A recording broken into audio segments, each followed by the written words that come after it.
What's up, everybody? Welcome back to Roundball Stew. I'm Dan Titus. That's Raphielle Johnson. It's week 19 in fantasy basketball. That's right. Trade deadline for most default leagues is approaching tomorrow. Not only that, the playoffs start for some in week 20. Most of the defaults are in week 21. But, Raph, we got a lot to talk about, per usual. But first off, man, how you doing? How's the week coming? What were your thoughts on basketball over the last week? I'm doing well. Thanks for asking. I hope you and all the viewers and listeners are doing well also. I think we just got to start with Damian Lillard. 71 points. I know it was Houston, but I've never scored 1 point in an NBA game, so I'm not going to try to downplay someone scoring 71. But it was absolutely incredible, the shot making that was on display in that game. I think 13 three-pointers, pulling up from like 35, 40 feet with ease. Again, I don't care who the opposition was. You do what he did. That was a sight to behold Sunday night.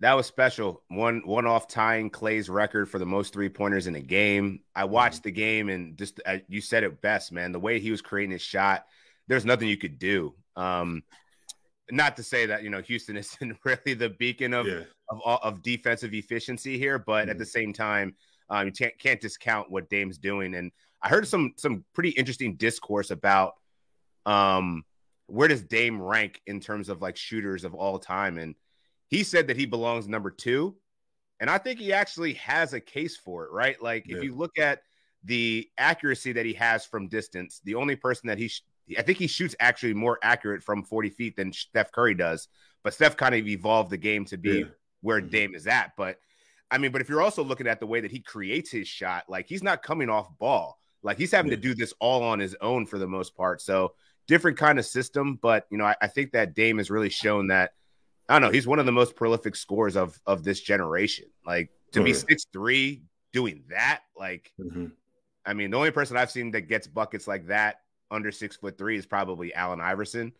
So yeah, it's just a testament to how good he is. But yeah, the Portland Trailblazers, though, interesting team, man. They're still, as much as it's going to take Dame, he might have to go for 50 like every game for them to actually get a chance here. But we did see at least some improvements from his teammates. Jeremy Grant had a good game last night, as well as Shaedon Sharpe kind of came together. Don't know what's happening with Yusuf Nurkic, but, this Blazers team, I'd be kind of concerned about their playoff chances right now, because I think that Dame's going to have these explosions for them to actually have a legitimate chance at making a run here. Yeah, I can see him going on a run, getting them out of the play-in and into the actual playoffs, but you have to do that a minimum of 4 times to get out of the first round. Yeah. And you may have to do it even more, like because of the issue they have. I do want to shout out Matisse Thybulle, though. I think, what was he, like 5 for 6 from 3 last night? Yeah. It's funny that both he and Josh Hart were both kind of maligned for their shooting. Josh for not really shooting in Portland. Matisse because he really couldn't shoot in Philadelphia. And we've seen some good moments from both of them since they were moved to new places. So what Thybulle gives you defensively, he's on the fantasy radar as it is. But if he can turn into a dependable 3-point shooter, that would be huge for his fantasy value going into next season. Yeah, and I think you can make the argument he's worth rostering right now in deep competitive leagues, because he gives you, outside of, he doesn't really give you much for rebounds and assists, but the steals and the threes that he can give you, I think it definitely makes it worthwhile. And you touched on Josh Hart for a second there. Just want to shout out the Knicks. They're 6-1 in their last 7 games since acquiring Josh Hart. I'm still concerned about RJ Barrett. Like, I'm trying to think forward to next year of like, where would you even think to draft him? But like, he's just not a good fantasy player. No matter whether he scores 23 points, 25 points with 6 rebounds, it's going to be inefficient. It's going to be ugly. And I think that the Knicks probably need to, I don't know, I think that he's holding them back. Is that too much to say? Like, I feel like they might need them. They should have probably included him in a package deal at some point this season. But I think they've just been waiting for, when's he going to arrive? When's he going to arrive? But I don't know. This team is built on defense and effort. And Mitchell Robinson, having him back and having Josh Hart in the fold, this team just looks better. And like, he just kind of seems like he's the guy that's trying to hunt and still get his, but he doesn't quite fit. I don't know. Yeah, I thought he played well against the Celtics on Monday, but like you noted, he doesn't give you anything defensively. The percentages aren't there. He's been on my do not draft list each of the last 2 years, and he's going to stay there for next year. Yeah. I know. I think another guy in that similar mold would be Keldon Johnson. I know a lot of people are high on him coming into this season, but he never really gave you anything defensively. So I think guys like that, they have to be rostered just because of how prominently they figured in their respective teams' rotations. But you pretty much know what you're going to get, and that's not very good from a fantasy standpoint. Yeah, no, it's not. And I think that there's way better options, at least for the San Antonio Spurs, if you're going to go hunting on the waiver wires for them. I'd rather have Jeremy Sohan right now. Malachi Branham got hurt last night. We'll see what the injury report is on that. But Zach Collins has actually been pretty good. Kind of surprisingly hurting in the field goal percentage, but is doing what he can do for rebounds. He's getting some stocks. They get 4 stocks yesterday. So there's definitely some fantasy value to be had in San Antonio. But real quick, just want to hop back to another acquisition that happened in Russell Westbrook and how he's working out with the Clippers. What are the early reactions there? I think he actually fits better than he did in the Lakers, but I don't know. There's still going to be some growing pains here, I think. Yeah, they're now 0-3 since they acquired him.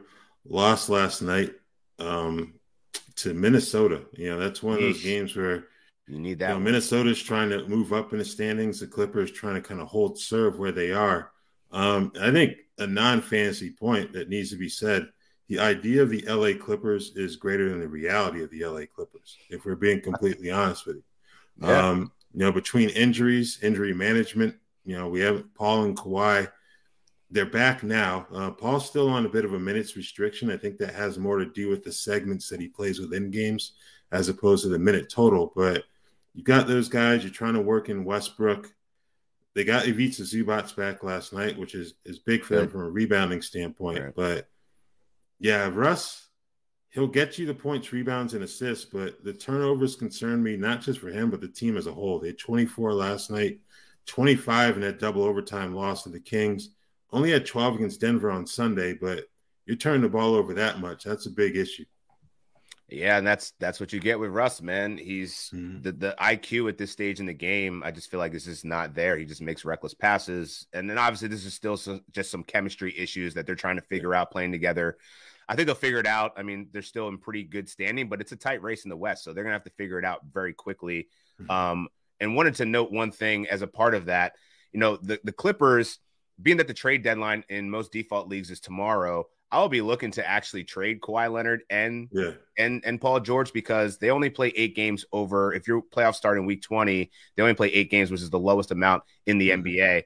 If they start week 21, I could see the argument for holding on to them because they do play 4 games on championship week. However, I think there's also one back-to-back on that. So I don't know that you're going to get Kawhi Leonard for 4 games or Paul George for 4 games. So, if just the savvy managers leverage this, Kawhi Leonard is a top 10 player in per game value over the last month and a half. I'd sell him, man. Like, it's not worth the headaches. And yeah, he's a good fantasy player, but you can get somebody that can play more games, maybe upwards of 11, 12 games, like, the Brooklyn Nets, the Miami Heat, some other teams that you could target there. But then also, it's just they play 2 games in week 20. So, like, if you have any fringe Clippers, like the Terrence Manns, Mason Plumlee, now that, Ivica Zubac is back, Eric Gordon, I don't know who's really rostering him right now, but, any of those fringe Clippers, I would get rid of them right before week 20 because they're not going to be much help for you, only playing on Wednesday and a 10-game slate, deep 10-game slate on Saturday night. Yeah, I'd agree with that. They also have a back-to-back this week, Thursday, Friday. So, Kawhi hasn't played in the back-to-back, both ends of a back-to-back this season. So you have to kind of assume that he will sit out one of those 2. You hope not, but the way that they've played it to this point, it really leans towards in that direction. Yep, it does. And news came out, sadly, it just a awful season for LaMelo Ball. I mean, great when he actually played. I mean, this dude was a top 12 in per game value, but fractured his ankle. And at this point, with all the load management discussion and injury management, it's ironic how, this guy has been kind of pushing it all season, like injury after sustaining re-aggravating this injury, or I should say aggravating the injury. Now we get the worst case result. What are we doing from a fantasy perspective? Hopefully, people in immediate reaction, go get Dennis Smith Jr., but is there any other players that you think might also benefit from the absence of LaMelo Ball? I think Terry Rozier, obviously he's going to be rostered in most leagues already. He's someone who may have the ball in his hands a bit more from a playmaker standpoint. So I think he can benefit. We've seen some good things from Gordon Hayward recently. So he's someone else that could benefit. Kelly Oubre as well. But, I think obviously Dennis Smith, as soon as that news broke, Dennis Smith Jr. is a guy you probably wake up at midnight the following morning to make sure you pick him up. But outside of him, I don't see much coming from like a Teo Maledon or a Bryce McGowan. So that's pretty much it, I think, in Charlotte. Yeah, I think you covered that. Kelly Oubre has seen 20-plus minutes in his last 3, so it's good to see him coming back. I was kind of surprised he wasn't moved at the deadline, but now, Charlotte, they're not going anywhere. So we'll see how their minutes are managed towards the end of the season here. I'm curious, whether they continue to ride, Terry Rozier and Gordon Hayward, another guy that's often injured, how they're going to kind of play that out as the season winds down here. The Hawks decided to hire Quin Snyder. I guess he's going to be joining the team pretty soon. That's kind of abnormal to be coaching a team. I mean, at least they're in playoff contention. So, but I'm just curious how this locker room is going to kind of rally around. I mean, I guess anything's better than Nate McMillan in the eyes of some. So we've seen some improvement from Trae Young. He appears to be happy. But what are you thinking of this Hawks team now that they have a new coach, and any expectations from a fantasy perspective? Yeah, he made his debut last night, actually. 3-point loss for the Wizards. The thing that jumped out to me was Trae Young's usage. On the season, he's at 33.3. It was 40.4 last night. DeJounte Murray stayed about where he is, 24, 25 usage. But some of the fringe guys may be taking a hit if that becomes a trend where Trae has the ball in his hands even more. I don't know if he's at his best or the team is at its best when Trae has a usage that high, but obviously he's going to have the ball in his hands. So I think we're looking to see what happens here. I think Bogdan Bogdanovic is someone who could benefit from the change. But I think Trae Young's probably going to be the big winner here in terms of fantasy value.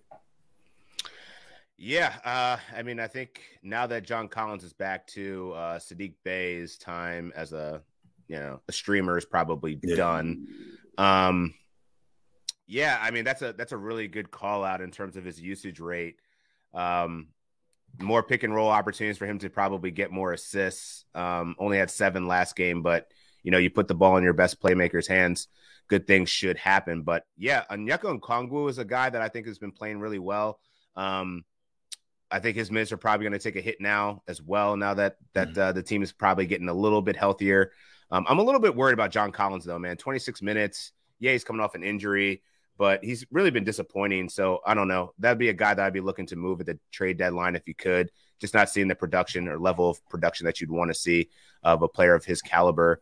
Wanted to talk about also James Wiseman a little bit because Detroit Pistons are tanking to the fullest right now. And, Jalen Duren's on the shelf. We'll see when he returns, but it's really given up more opportunities for James Wiseman, a guy that I don't think many expected to maybe get a huge workload, but him and Marvin Bagley are absolutely thriving right now. Are you picking them both up? Do you think that they both have staying power? I think they do. It was reported shortly after they acquired Wiseman that he was going to start. It wasn't made clear exactly when. Right. I don't think they envisioned injuries being the reason why, but they want to see what they have there. He's played pretty well as long as he's avoided foul trouble. Bagley went for 21 and 18 against Toronto over the weekend. So, yeah, I think both of those guys you're picking up because even if they get Stewart and Duren back in short order, Bojan Bogdanovic kind of concerns me in terms of his workload down the stretch because you pretty much know what you have there, and they seem committed to keeping him. So, I mean, what's the incentive to keep putting him out there when he's been dealing with soreness in both of his Achilles tendons recently? That sounds like a very old man injury right there. Yeah. Both Achilles, I think I need to take some rest. But you're right. I think that is definitely going to be a concern for him. That's another player that I would be looking to move. before this deadline. You know, I think Hamidou Diallo is a guy that has been around Detroit for a few years now. Mm-hmm. He's been playing pretty well, good for field goal percentage, getting some stocks will hurt your free throw percentage. But then also Alec Burks is a guy that I think is also going to be a popular streaming option, especially going into week 20 with the Detroit Pistons have a really favorable schedule, 4 games, and they play against the Charlotte Hornets and Indiana Pacers, both pace-up teams, as well as the Wizards. So, yeah, I think that, you know, if you're looking for some streaming options, I think the Detroit Pistons certainly are a good option. But Bojan Bogdanovic, at this point, with the Achilles and where they are in the standings, just doesn't make much sense for them to continue to trot him out there late in the season. Speaking of standings and determining the future, LeBron James is going to be out indefinitely. We'll see. He's going to be reevaluated in a couple weeks for that foot injury. He'll tell you he's a soldier.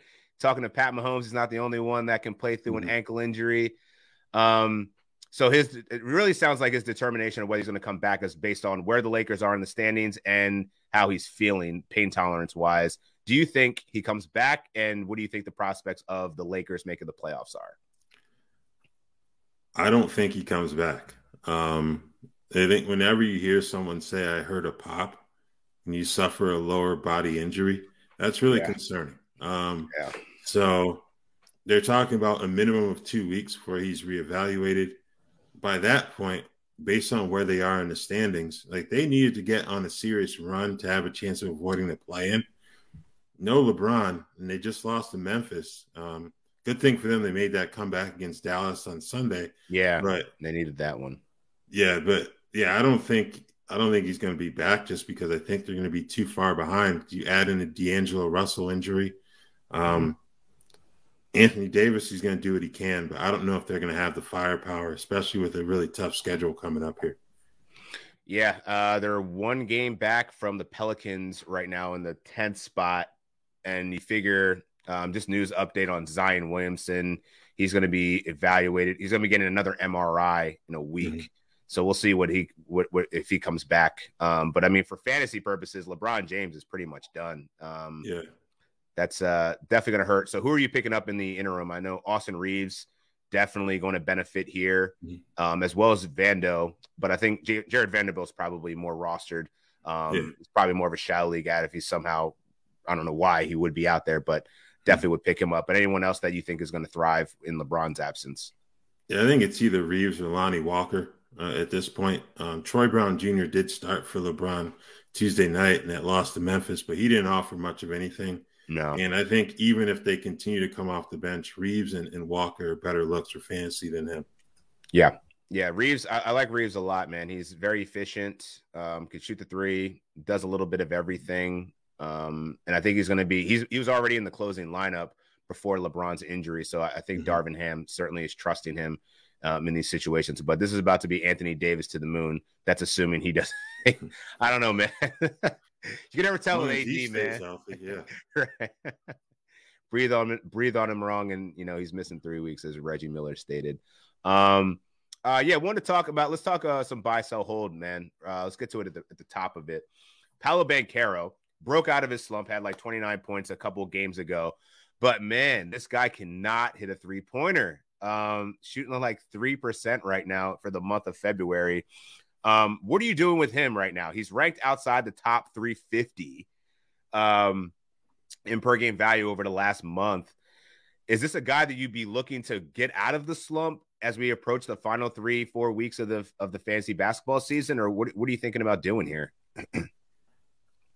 Man, I think I would try to kick the tires on a trade.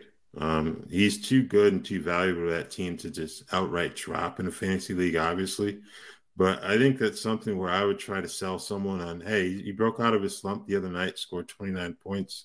He's going to play plenty down the stretch because, that's a young team that's trying to build something. So I don't think he's a shutdown risk at all. So I think if you can put that out there and see what you can get in return, maybe give that a shot. But otherwise, I think you're going to hold him just because you can't really just drop him.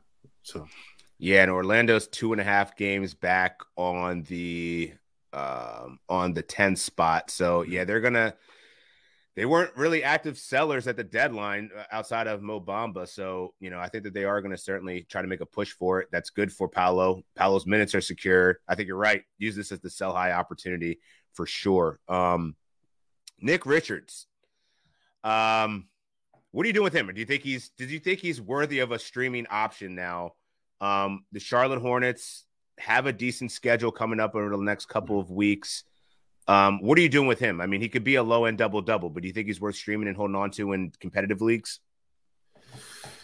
I'm the one who put his name on the list just because I thought that Mark Williams was way too obvious. Like, he's been an absolute stud for them. But I think Richards, if you can guarantee him 18 to 20 minutes per game, I think he's worth a look in your extremely deep leagues.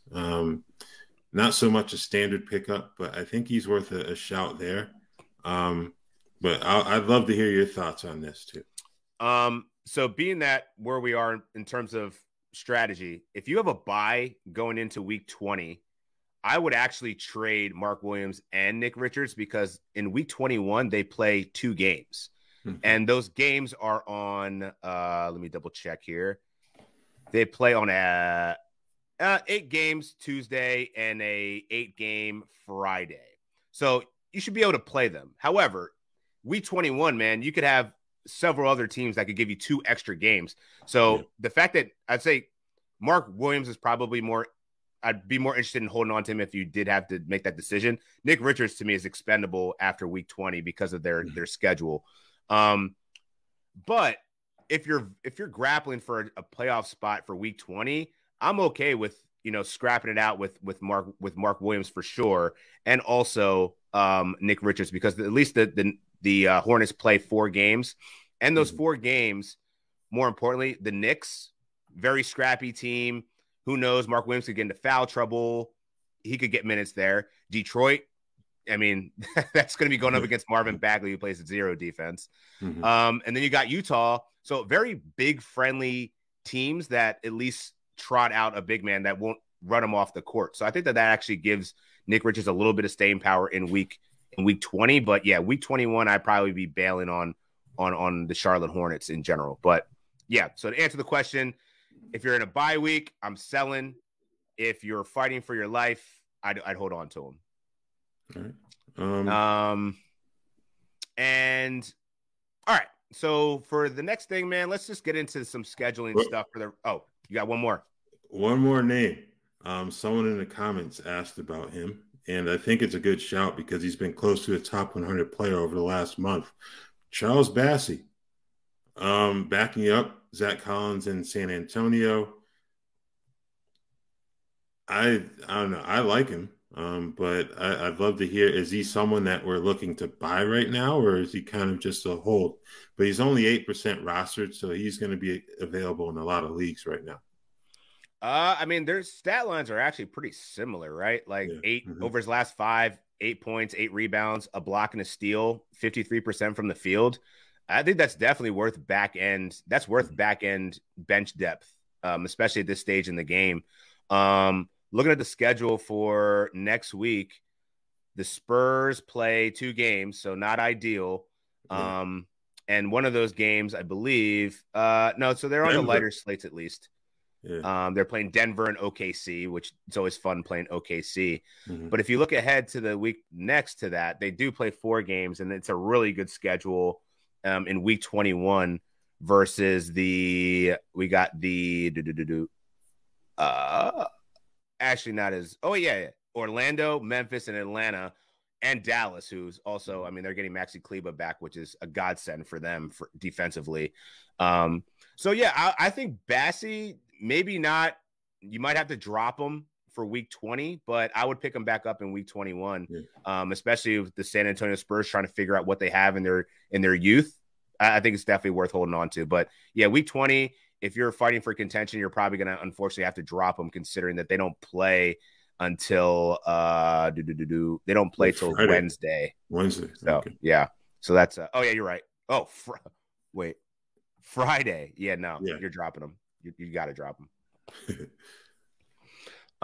So let's talk about, since we're talking about scheduling, who are you picking? I guess in terms of games left for week 19, players that are going to be making that push, or teams that you'll want to target if you're making that push. So Thursday and Friday, Golden State and the Clippers both have a back-to-back set. So maybe Dante DiVincenzo. I think he's going to be definitely a guy that's still very well under-rostered, but still will have a good time to shine. Kevon Looney, another guy that we've talked about. What do you think of Jonathan Kuminga? I know he had a great game last night, couple thunderous dunks, shot 8 for 10 from the field. Do you think that that's a person that you could stream for the rest of Week 19? Yeah, I think you can do that. Even though Klay Thompson has begun to play both ends of back-to-backs, I could still see a situation where they try to kind of ration his minutes, so to speak. So, yeah, I think Kuminga, he's someone who's solidly in the rotation right now. So I definitely think he's worth a look. I think he's 14% rostered in Yahoo leagues right now, too. So. Yeah.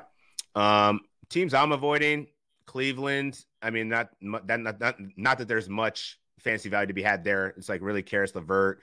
But they play Boston and Detroit. Just Detroit to close out the week on Saturday. So they only have one more game. The Denver Nuggets only have one more game against the Grizzlies. So, I'm probably not maybe Bruce Brown, I guess maybe you could drop him, but I'd probably hold on to him going into next week because the Nuggets play 4 games. So, you just got to sit tight there. And unfortunately, you're not going to get much production out of them. The Atlanta Hawks have 2 games, playing Portland and Miami. But, as we talked about it before, I don't really see much bench depth really helping you on the Hawks outside of, maybe Onyeka Okongwu. That's probably pretty much it. I wouldn't even roster Saddiq Bey right now. What other players are you eyeing to close out the week here? I think I'm eyeing that situation in Phoenix more than anything. Kevin Durant set to make his return tonight. There's still questions who that 5th starter will be, either Josh Okogie or Torrey Craig. I think those 2 guys with 3 more games this week, regardless of who gets in. I think Okogie's been the better fantasy option recently since the All-Star break. So maybe he has a better chance of starting, but they're both going to play. I think those 2 guys are ones that I'm looking at, especially in deeper leagues right now. Yeah, for Okogie, I would probably similar situation as the Clippers. The Suns only play 2 games next week, and they're on Wednesday and Saturday. So while I would hold Okogie through the weekend, I'd probably drop him. If you're scrapping to try to get some extra games in there, he's a guy that you could probably be able to pick up again because KD's coming back, and KD's going to be on a minutes restriction. If there's any back-to-back sets, I'd be questioning whether he would actually play in those. So looking forward to week 21, the Suns play 4 games. So, I think that's really where, Okogie could definitely be valuable because they have a back in there. I'm thinking he's going to win out. And I think he's, in terms of Monty Williams and what he's been doing and trying him out there, what he's been, contributing, I think he's really a good fit more than Torrey Craig. But outside of that, again, it's like, where's the depth really that you can have in terms of waiver pickups on the Suns now that they have such a loaded starting lineup? Definitely going to be must-see TV, seeing how KD kind of meshes in with Chris Paul. That's going to be seamless. They had time together with the Olympic team, but Devin Booker and DeAndre Ayton, man, this lineup is definitely going to be one of the scarier lineups we've seen in a long time. Another team I would just kind of put out there that you may want to ditch ahead of week 20 is the Bulls. They also play 2 games, and they're playing against I think they play on Wednesday night and Saturday. So just not going to help you in the beginning of the week. So, the fringe guys like Pat Beverly, he's become fantasy relevant again. Pat Williams pretty much, giving you a little bit of something, but never enough. But I think you could safely cut bait there. Wouldn't trade the Zach LaVines and DeMar DeRozan's quite yet, although DeMar's been struggling a little bit and Zach's coming off a bad game, but I think they're still going to be pretty solid. Nikola Vucevic, I think we talked about it a while ago. Maybe it's like a buy sell or something like that. Has he been one of the best? He's probably been one of the more undervalued centers this season. Top 20 player. And, I don't think anyone's really talked about how great he's been this season, but he's been holding it down for all formats, points, roto, and head-to-head. Yeah, I'd agree with that completely. You pretty much know what you're going to get from him. The double-double, it may approach 20 and 10. Most nights you can hit 3-pointers, get you a couple assists. The defensive stats, I think he's adequate there. But the main thing is the offense. So yeah, I've liked Vucevic all season as well. Yeah. Sidebar. I'm in the middle. I'm in the middle of this. I'm in the middle of this baseball draft, this slow fancy baseball draft, and I don't know. What's your take on slow drafts anyway? Like, I like it in the off season sometimes, but like because there's like time difference changes. Like sometimes I got to wake up and I'm on the clock, and I'm like, I don't want to have pressure to like draft when I'm like waking up in the morning. So anyway, I'll get on my soapbox on that, but I've been wrestling with these pitchers, and like I'm deep into this draft now. It's like 20 team, it's 15 teams, and you got to have like 26 rosterable players. It's insane. So I'm in this like back half of the draft. I'm like, which pitcher do I get here? Do I get an RP? And I'm like struggling with like I'm with Andrew Painter of the Phillies. But yeah, I'm just looking for some additional advice, man. I'm like, I don't know, which guy do I pick here? First and foremost, don't do slow drafts. That I absolutely despise them because not everyone has the decency to load up their queue. No. And sometimes you end up waiting the full 12 or 24 hours for someone to make a pick. That would be my first piece of advice. But since you can't do that, I would suggest picking up the Roto World Baseball Draft Guide. That way you get all your player information, trends throughout the course of their career, different rankings. And if you enter the code Pennant25, you get 25% off of the guide. Also, just visit NBCSportsEdge.com/draft guide for more information on that. And I'm interested to see how the different rules changes work out in baseball this year too, with the pitch clock and things like that. So, but yeah, make sure you check out the baseball draft guide if you need any help picking your teams, be it a slow or a fast draft. Yeah, that's the pitch clock has been very, very problematic to Twitter. But I think it's great, man. You got to speed up baseball, man. Especially like I go to the Oakland A's stadium, man. I'm waiting for that game to be over. Like I don't want to stay here any longer than I have to. Yeah. But yeah, man. But totally agree, man. I do a lot of slow drafts for dynasty football, and it's just hell. Like I can't stand it. Like just get this thing over with. Speaking of let's get this thing over with, being that the trade deadline, we talked about it. The trade deadline is tomorrow for most default leagues. What players are you looking to acquire at the deadline? We talked about a few of them. I got a couple other ones that I want to mention, but yeah, I'll give it to you first. Mikal Bridges for one. You talk about acquiring. Yeah. That's the kind of player where if I'm trying to win a championship, I'm willing to give up a significant amount of capital to add him. Because even if the shot isn't falling, which hasn't been the case most nights since he's joined the Nets, he will give you good defensive value. So I think he's in a far better position to show his entire skill set in Brooklyn than he ever was in Phoenix. So that's one guy where I'm all in on Mikal Bridges. Back on the East Coast, I'm trying to acquire him by all means. Yeah, I'll stick with the same team. Cam Johnson is a guy that I'd be looking to acquire, and he's going to be much cheaper than Mikal Bridges.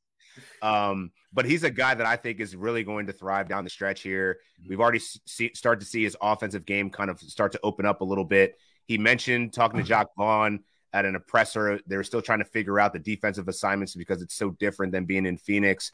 But I think it's already starting to come together. He had 4 stocks the other night. 27 points. Like this guy's definitely going to start to break out a little bit here. And he's going to be in a position to really put the ball in the net because it's only Spencer Dinwiddie and Mikal Bridges that are really getting up as many shots as him. I think we're going to start to see Cam Thomas fade a little bit towards the end of the season. I think Cam Johnson and Mikal Bridges should certainly be on the top of the list for anyone you want to acquire at the deadline. Anyone else that kind of piques your interest? Not particularly, but there is a question in the comments section. Oh, bring it. My interest. C Bamba asks, what do you think of Curry's injury and does trading Tyrese? I assume Halliburton is the Tyrese he means. Does trading Tyrese for Curry make sense? Definitely isn't Maxey at this point. Yeah. I'm going to say absolutely not. I'm holding on to Tyrese Halliburton. You're going to have to make me a Godfather offer. And at this point, since we don't know when Steph is going to be back, he ain't included in that. So, yeah, I'm not making that trade. Yeah, I was hoping we'd have an update on Steph by the time we were recording here. We don't. So yeah, no, I can't do it. Tyrese is gonna ride him to the fantasy championship, man. He's not gonna get shut down. There's no injury concerns. Dude's gonna be dropping 20 and 10. So plus steals, like, no, don't do it. Don't do it. It's not worth the risk. I get the upside in trying to get somebody like Steph, but with so many injury concerns here, I would continue to ride it out with Tyrese Halliburton, no doubt. Agreed. Try to think here. Other players to acquire at the deadline. So I said sell the Clippers.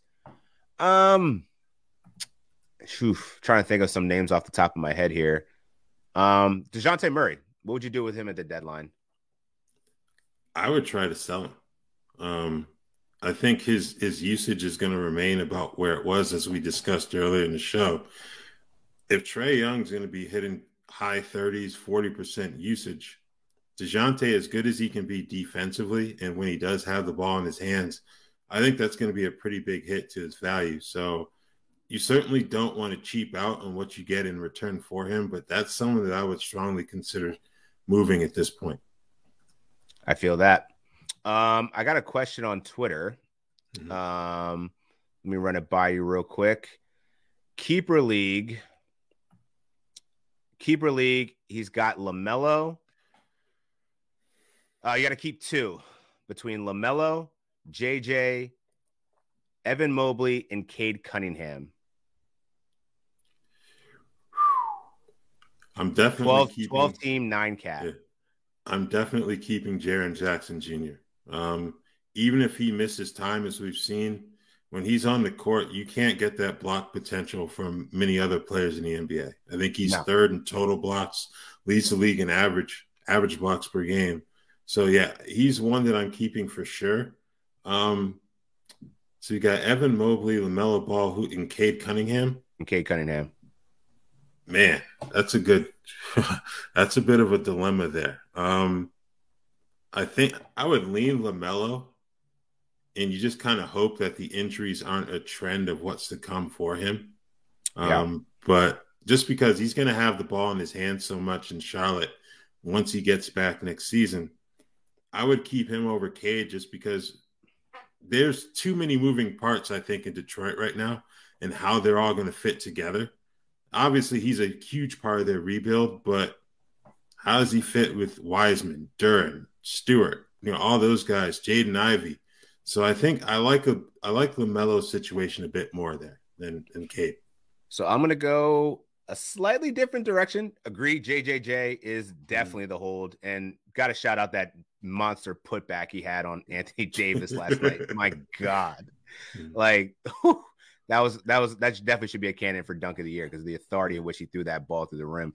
But the other guy that I will go with is actually Evan Mobley. Yeah, and I'm thinking that because not only the injury risk for LaMelo and Cade, but I think that you could also, depend on where you drafted these guys, I think that you could probably redraft LaMelo, Cade next season. Definitely Cade at a discount. Probably not LaMelo, but you should probably be able to get those guys again. Whereas you pair Evan Mobley and Jaren Jackson Jr. together, your defensive stats are going to be solid, rock solid. You've won at least one category per week with those two guys. So. Absolutely. And I think that there's still a higher we haven't seen Mobley's ceiling yet. And I think I'm really excited to see what he would be like year two with Donovan Mitchell, no Kevin Love, the chemistry there. We'll see how this playoff run goes. I think there's a lot of opportunity. I mean, that's a pairing that I'm going to definitely be looking for next season if I can try to get it. I think Evan Mobley is going to really improve as his career wears on. And LaMelo, I don't know, man, maybe he just needs to get some ankle braces like Steph, because I feel like we're getting into that, oh man, why is he so good? But why does he keep on spraining his ankles? We got to lock them things up, man. Double tape wrap, something you got to do something, because I don't want to see that LaMelo go through what Steph went through for that several years of his career, just in and out of the lineup. So, any other final thoughts before we get into week 20, man? Well, same person has a question about Robert Williams. If we think he's going to be able to pick it up fantasy-wise to where he was last season when he was healthy. He was an elite fantasy player. Defensive player of the year. Yeah.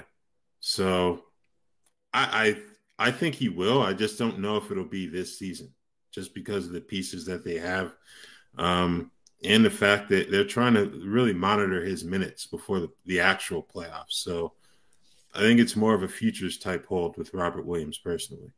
Yeah, I mean, at this point, I think that maybe it's worth exploring selling him at the deadline because his numbers are looking like Charles Bassey's over the last 5, which is like, God, that's a steep decline, because usually it's the stocks that really bring up Robert Williams' fantasy value and also his ability to get assists, and he just hasn't been doing that as much at only 26 minutes a game. You're right. I think this is a championship play. This is a real life basketball move, not a fantasy move. So I think they're kind of preserving him for when it matters most, because they were right there for that championship. So a healthy Robert Williams in the playoffs is much more important than our fantasy lineup. So yeah, I don't know that I'm going to expect him to pick it up. I would actually be looking to sell. All right. That'll do it for Roundball Stew. Meet us back here Wednesday, 1 p.m. Eastern, same time. And we'll get you ready for the fantasy playoffs, man. And good luck at the trade deadline. Hopefully you're able to acquire players like Mikal Bridges, Cam Johnson, and sell away some of that dead weight. Raph, have a good weekend, man. And we'll see you next week. You do the same. And thanks everyone for tuning in.